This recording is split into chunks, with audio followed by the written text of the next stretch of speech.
À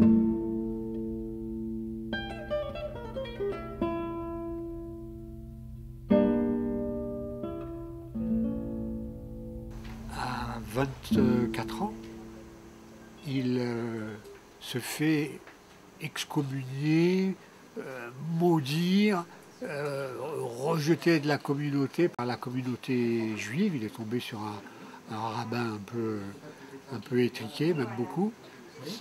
Et donc, on a signalé ça, quoi. C'est-à-dire, les philosophes sont souvent attaqués, mais là, celui-là, avant même d'avoir écrit un seul livre, il est attaqué. Non, Oui. il est attaqué pourquoi? Parce qu'il est contre les religions? Spinoza, c'est quelqu'un qui est très intégré dans la communauté juive d'Amsterdam. Son papa avait même été un notable, c'est-à-dire qu'il y avait eu 3 communautés juives d'origine portugaise qui s'étaient rassemblées à Amsterdam, et le père de Spinoza avait contribué à unifier ces 3 communautés. Et donc, il avait une certaine reconnaissance. Et bon, on s'est assez vite aperçu dans les synagogues que Spinoza était un sujet un peu remarquable, quoi. On voyait que c'était quelqu'un d'un peu exceptionnel, quoi, par son intelligence. Et puis, lui, ce qui lui est arrivé à Spinoza, c'est l'éblouissement en lisant un livre de Descartes. Et donc, il a eu une sorte de découverte de la philosophie. Donc là, on sort complètement du monde judaïque. Vous voyez. Tout à fait. Et du coup, il souhaite apprendre le latin. Il a un professeur de latin. Il tombe un peu amoureux de la fille du professeur de latin. Donc il a beaucoup d'unités d'attention qui sortent de l'hébreu et de la synagogue et qui sont ailleurs. Et alors les rabbins ont en quelque sorte voulu le ramener dans les assistants réguliers aux séances de la synagogue. Et alors ils lui ont proposé ce qu'on appellerait aujourd'hui, sans se scandaliser peut-être autant, une sorte de bourse. Ils lui ont dit, voilà, on te donne 1000 florins, et puis tu reviens à la synagogue, Travailler avec nous. même si tu n'es pas complètement d'accord. Et alors Spinoza, lui, il a pris ça très mal, c'est-à-dire il a vu comme si, en échange d'une somme d'argent, On voulait l'acheter. voilà, on allait l'amener à faire quelque chose, alors que son chemin vers la vérité l'amenait ailleurs. Et donc du coup, il n'est plus tout venu. Et donc, comme il n'est plus venu, il a commencé à être vilipendé, attaqué, etc. Et même à un moment donné, il y a quelqu'un qui a voulu lui flanquer un coup de couteau. Après, il disait qu'il gardait le manteau avec le trou. Une illustration de la folie humaine, quoi. Ouais. Et donc, ça commence comme ça. Donc, il est d'abord rejeté de la communauté juive. Bon. Alors, après, c'est un petit peu comme tous les cartésiens, et pire. C'est-à-dire, les cartésiens étaient quand même un peu attaqués. C'était la nouveauté, quoi. Ça remettait en question beaucoup de choses. Et Spinoza, il disait, voilà, aujourd'hui, il faut apprendre avec Descartes. Ce qui s'est passé par la suite, c'est qu'il y a eu un livre de Spinoza qui s'appelle le Traité théologico-politique. Et donc un traité sur les relations entre la religion et l'État. Et le livre n'avait pas de nom d'auteur. On ne savait pas qui l'avait écrit. Au début. Et puis ça s'est su très vite. Et c'était écrit en latin. Et à un moment donné, quelqu'un a eu l'idée, tiens, ça serait bien, vu que tout le monde en parle, de le traduire en hollandais. Et Jean de Witt, le statutaire de Hollande, donc, qui voyait Spinoza depuis plusieurs années, qui avait une relation d'amitié, et qui était un petit peu sur la laïcité, si je peux dire, parce qu'on va y venir, sur la même position que Spinoza. C'est-à-dire, voilà, il y a différentes communautés religieuses en Hollande, au XVIIe siècle, et il faut que ce soit l'État qui gouverne, Et les religions ne doivent pas exagérer, elles ne doivent pas abuser, elles doivent se plier à la loi et se respecter les unes les autres. Et donc, Spinoza d'ailleurs rend hommage à la Hollande. Il se lie d'amitié avec les protestants. Et alors, les protestants, c'est comme aujourd'hui, il y a beaucoup d'espèces de protestants différents. Et donc, il y a des protestants un peu comme, on en parle souvent, les Quakers, hein, les Ménonites, il y a toute une série de protestants un petit peu sur les marges, libéraux, libéraux, je veux dire, par rapport à la Bible, quoi, vous voyez, des protestants qui voulaient que, en quelque sorte, les humains soient libres de se forger leurs idées en lisant, en discutant, etc. Et donc ça, Spinoza, ça lui allait tout à fait. Et alors, dans sa vie, il s'est toujours demandé où loger en fonction un peu comme ça de l'hostilité ambiante.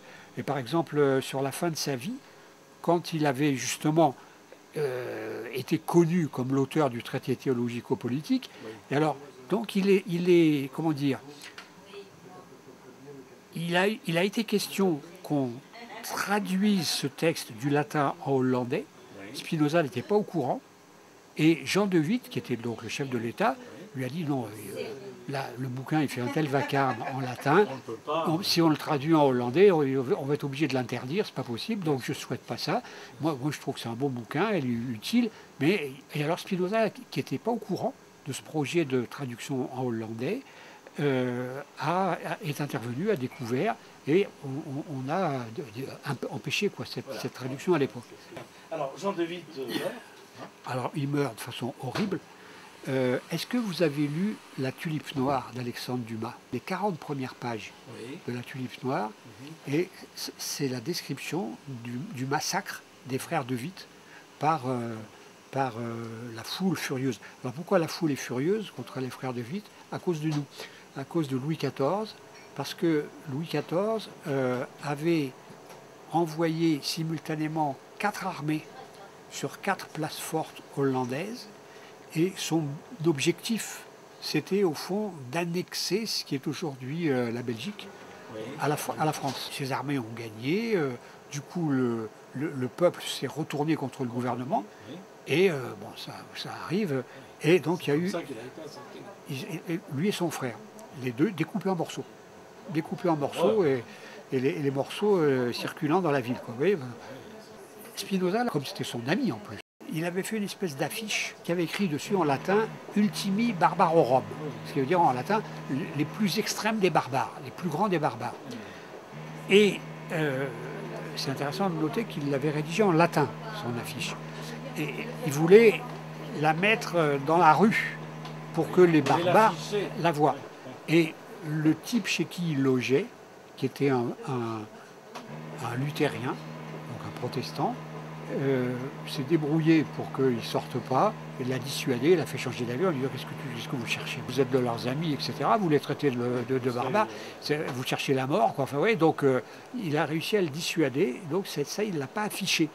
À l'époque du traité théologico-politique, les gens l'ont pris pour un athée et un antimonarchiste. En fait, Spinoza a passé une partie de sa vie à essayer de faire comprendre qu'il n'était pas athée. Il n'est pas non plus chrétien.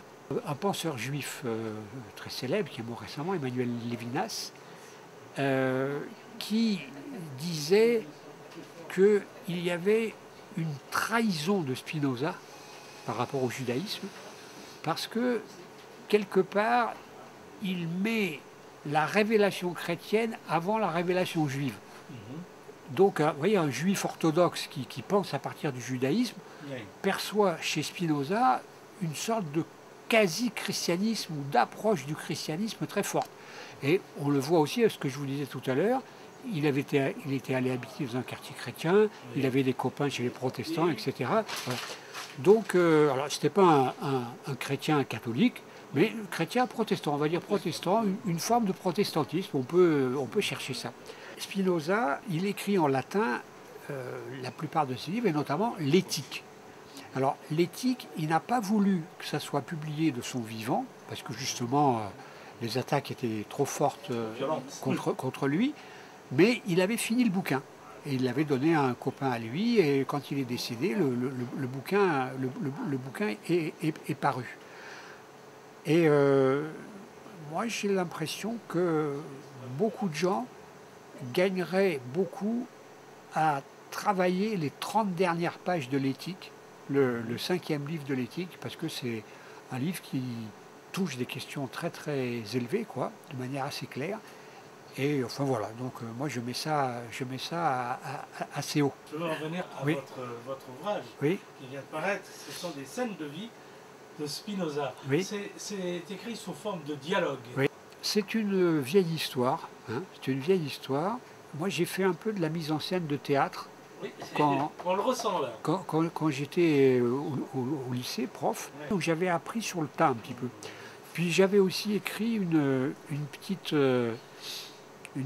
pièce comique, une satire, qui s'appelle Un philosophe à la cour.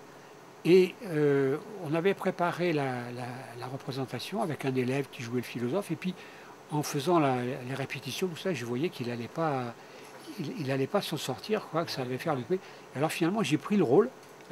Et donc, il y a eu une pièce de théâtre qui s'appelle Un philosophe à la cour, où j'ai fait la mise en scène et où j'ai joué le philosophe. Et c'est une pièce comique, et je me suis aperçu que je faisais rire vraiment, quoi. Les gens riaient. Donc c'est une bonne expérience de théâtre, ça. Alors j'ai envie de vous poser la dernière question, oui. qui s'impose d'elle-même. Oui. Vous, agrégé de philosophie, êtes-vous spinoziste? Eh bien, oui, pour, on va dire, la manière de penser les rapports entre les religions et l'État. C'est-à-dire, je crois que Spinoza a vu qu'il ne fallait pas que les religieux, quels qu'ils soient, donc il connaissait bien les religieux rabbiniques, il connaissait les religieux protestants, les calvinistes, les luthériens, il connaissait les catholiques, donc il avait un certain nombre de comment dire, d'exemples de religions, et il voulait que les religions, en quelque sorte, respectent les membres des autres religions. Il voulait que les religions respectent les lois de l'État, et il ne voulait pas que ce soit une religion quelconque qui détermine le cours de l'État. Donc c'est idéal, ça. Hein, c'est pour nous. Oui. Vous voyez, donc c'est comme si, vous voyez, j'ai envie de repenser. Moi j'ai acquis, pour beaucoup de raisons, la certitude que la devise liberté, égalité, fraternité, c'est un universel. Il faudrait rajouter laïcité. Exactement. C'est-à-dire que si on pense liberté des religieux de remettre en question leur religion, de discuter avec les gens des autres religions, si on pense égalité des religions les unes envers les autres, si on pense fraternité des religieux les uns envers les autres, eh bien, on aboutit à laïcité, c'est-à-dire respect des diverses religions les unes envers les autres, et respect de l'État. Et l'État non déterminé par les religions. Donc ça, c'est, si vous voulez, un point vraiment très fondamental de Spinoza. Bon, une autre chose de Spinoza qui est tout à fait importante, mais là où j'ai un peu de distance, c'est Spinoza, ancêtre de la psychanalyse. Par exemple, alors Freud lui a rendu hommage, il dit, voilà, je dois beaucoup à ce penseur. Alors, si vous voulez, il y a une phrase de Spinoza où il suffit de changer un mot pour avoir une phrase freudienne.